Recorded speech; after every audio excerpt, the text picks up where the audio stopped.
With modulation, it's easy to add variety to the samples of an instrument each time they're triggered. But what if you want to achieve this using effects?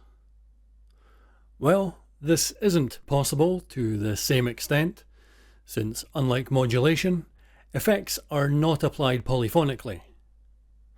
So this technique is best applied to samples that are triggered one at a time, such as drums. To begin, insert a velocity tracker, an LFO, and a second LFO, followed by the effect that you want to alter. Now change the destination of the velocity tracker to the first LFO's reset.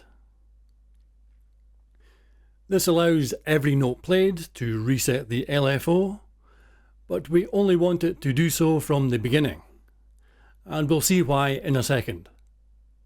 So move the destination max value down to 0. In the first LFO, set the destination to the second LFO's amplitude and make the amplitude here 100%.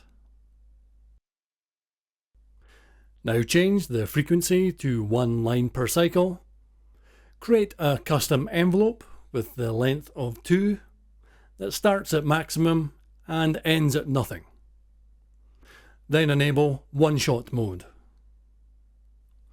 These settings transform this LFO into a one-time trigger for each note, so you can see why it always has to start from 0.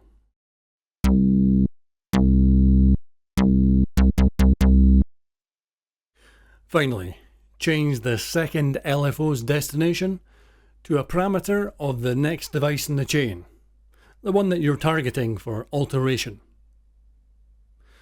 Set the frequency to 1 LPC and the envelope type to random.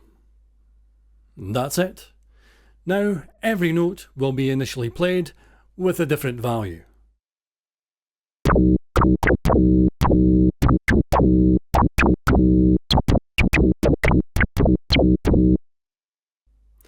You can change the target parameter's baseline with the second LFO's offset slider.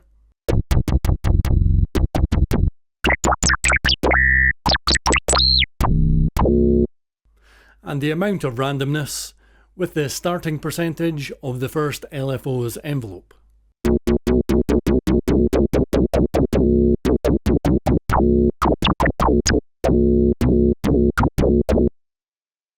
And of course, if the instrument has multiple samples and you don't want them affecting each other, such as in a drum kit, then duplicate the effects chain and assign the samples to different chains.